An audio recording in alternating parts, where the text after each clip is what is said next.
Hey, this is Dave Hakamaki speaking to you from the United States. I'm proud to be speaking to you at the Photography Show Virtual Program 2020, and I will be there in 2021.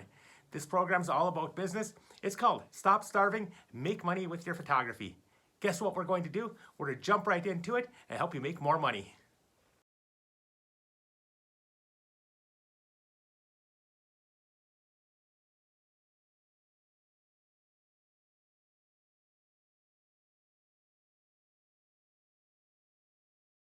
The one question I'm going to ask you is, are you satisfied? Are you satisfied with where you're at right now? Or do you want to grow your business and make more money? Without a clearly defined plan, you will not have business success. So, what can we do to make ourselves successful? It ultimately comes down to two things. One, you have to make enough money. Two, you have to make enough money to be profitable.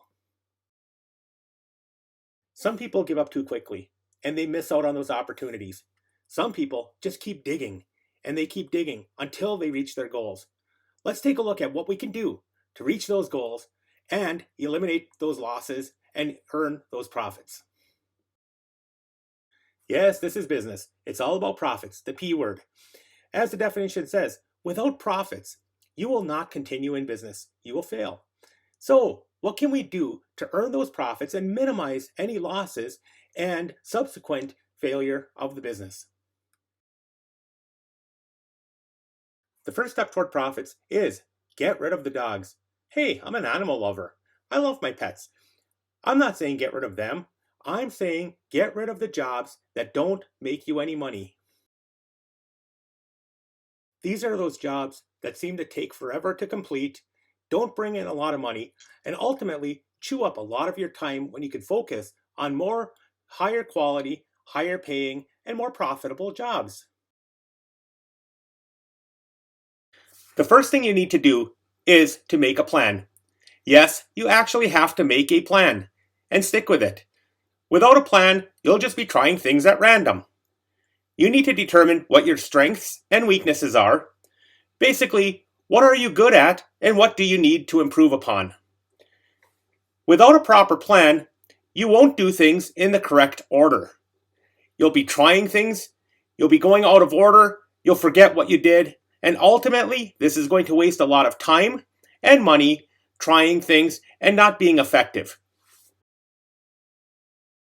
The next step is to write it down.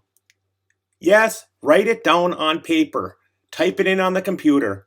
This will give you an order to do things. It keeps you organized, and you can check off those items as you've completed them. By writing it down, it also allows you to plan or schedule what items or tasks you want to attack next. You'll also be able to look back and see what was effective and determine ways to improve that plan. Without writing things down, you're going to be disorganized.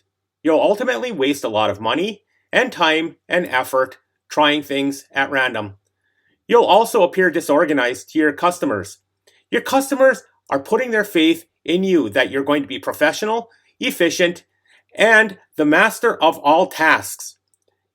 If they don't have that confidence in you, they're going to go to someone else. So you want to be efficient, look professional, have that plan written down. Lastly, you're going to want to put that plan into action. Because you wrote it down, it now gives you motivation to do it. As Nike said, just do it. How many times have we planned out a vacation, told our significant other we were going to fix something, or told ourselves, I'm going to get around to doing this, and we never did it? Why? Because we didn't have a plan and we didn't have it written down. So my challenge to you is put that plan into action. Write it down. Give yourself a start and end time. Whether you want to start 1 week from now, 2 weeks from now, or 1 month from now. Have a start time and an end time. But don't push it off forever, because otherwise you're going to constantly push it off and you'll never get around to implementing that plan. Once you've completed your plan, look back at it, evaluate it, determine what worked and what didn't. That way, when you make a new plan, you can tweak those existing plans that worked well, make them even better, or you can alter it to make it more effective.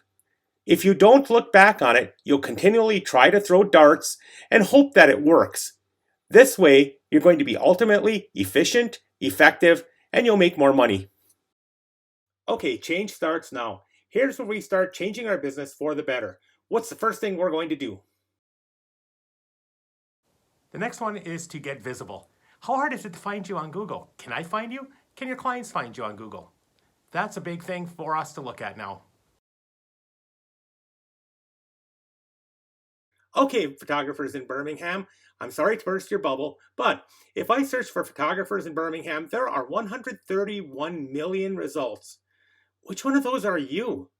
Can people actually find you, or are they just sifting through endless pages of photographers? Okay, the phone is usually your first point of contact for people. They get an idea if they want to hire you in about 5 seconds. So you have to have great phone skills and not have chaos in the background like this. Mom, give it back! Dad, give it more! Hang on! Do that! I want it! Stop!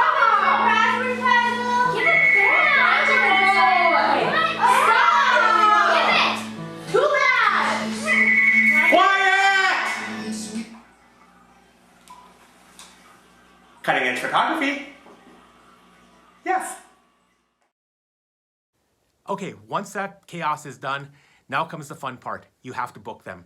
You have 5 or 10 seconds to get them interested in you and your business.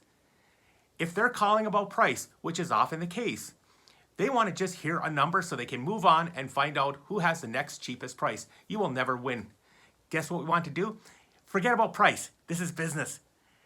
We're going to talk about the experience. We want to get them excited in the process of booking with you, planning the event. What we're going to do is do this. Hi, I'm calling in for a price. Oh, what's your name? Where are you from? What type of photography would you like to do? Once they give you that information, they're wanting to get a price. What we're going to do is immediately divert. Oh, we just did so-and-so's wedding portraits. We just did this family. We just did this senior portrait session. What that's doing is it's associating you with a good time and not price. Michael Porter said this well. Strategy is about making choices and trade-offs. It's deliberately choosing to be different. Sorry to steal a page from Apple, but they had a great motto back in the early 80s. Think different. Here's where we need to think different and get away from what everyone else is doing, because otherwise you just become like every other photographer. For my business, I do a lot of high school seniors, and I have to be different. I have to be distinctive and unique, because once I do that, price is no longer an issue. People are coming to me because of the work and not, am I the cheapest one out there?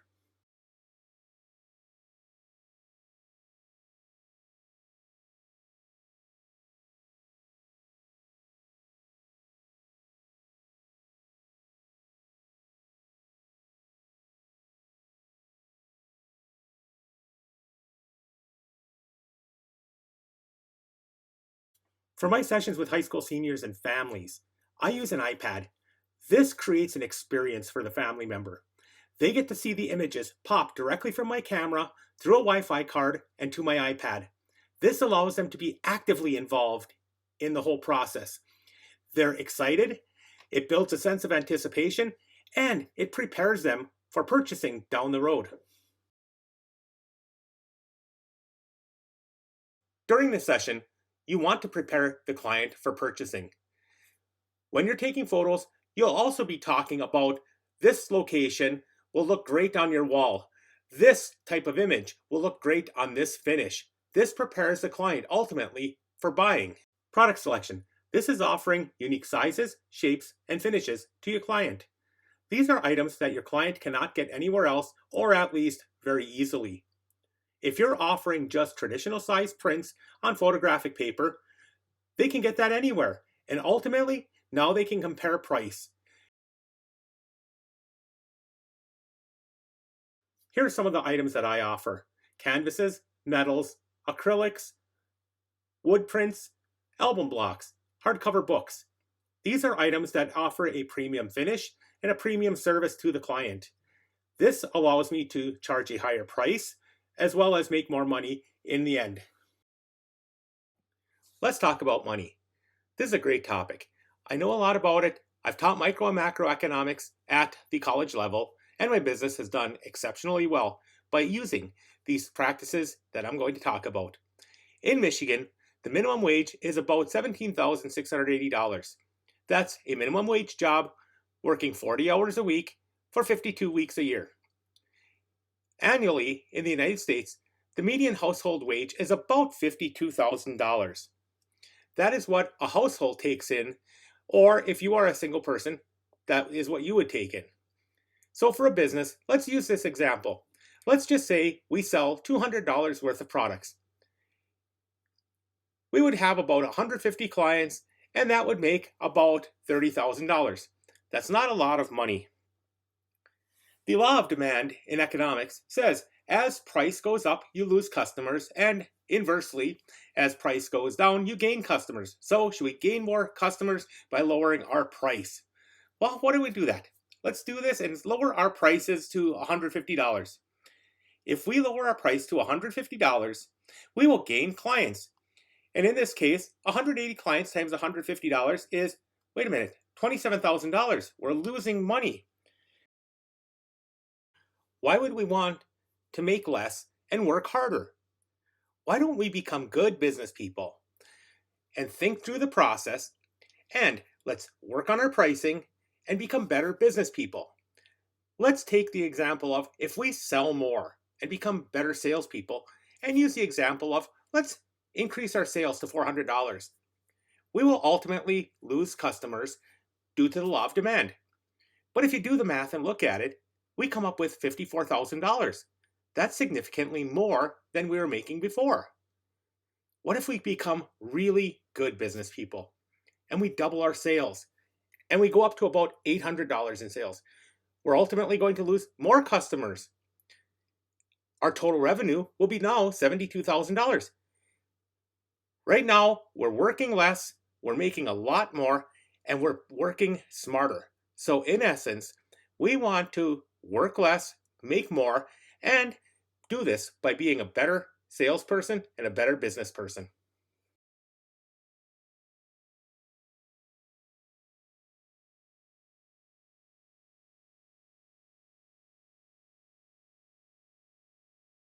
Personal growth is important. We want to constantly become better photographers, better business people, and better individuals as a whole. I wholeheartedly recommend you take classes, sit in on workshops, and try to attain those degrees that you've always wanted to attain. This helps you.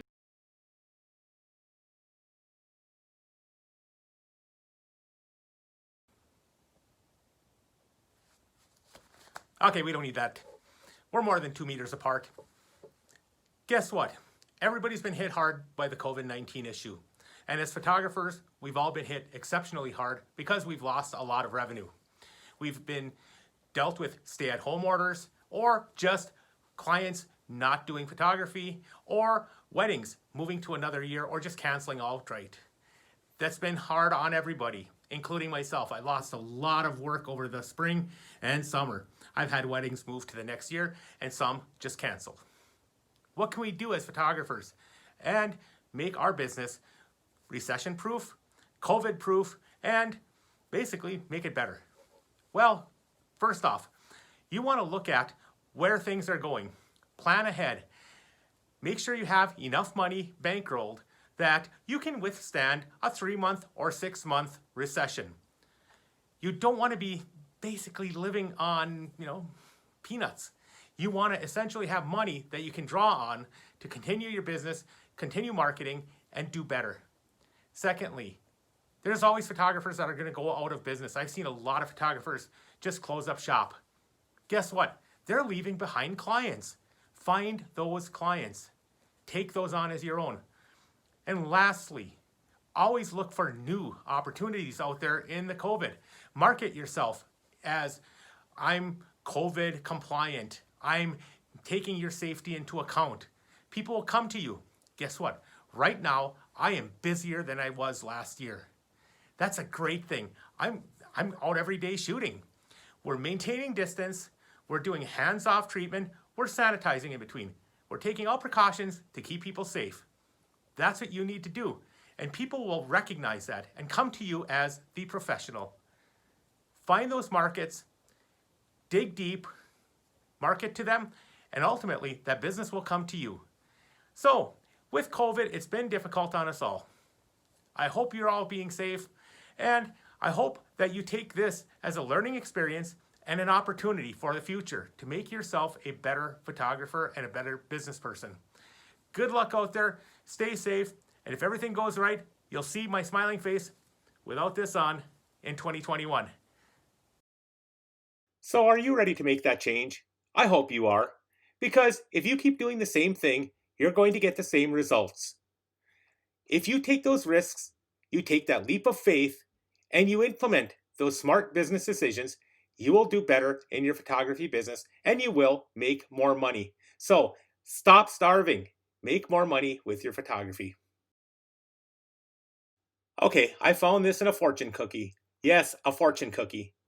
It says, if you cannot win the race, at least make the person in front of you break the record. This was very profound to me.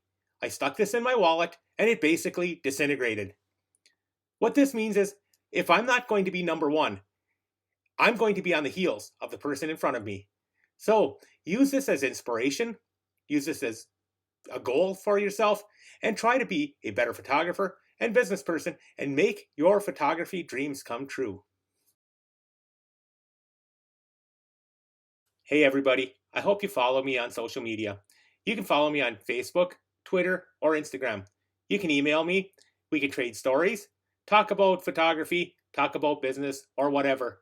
And after this is all said and done, I look forward to seeing you in 2021 at the photography show where we can share a pint together and talk more casually. I know you have your UK vendors, and these are the ones that I use in the United States. They have helped me become the photographer I am and helped me get to where I am at. They have great products, service, and equipment. I couldn't do what I do without them. So, support your vendors over there or any of these. Show them the love, buy their products, and ultimately, let's make this photography industry even stronger.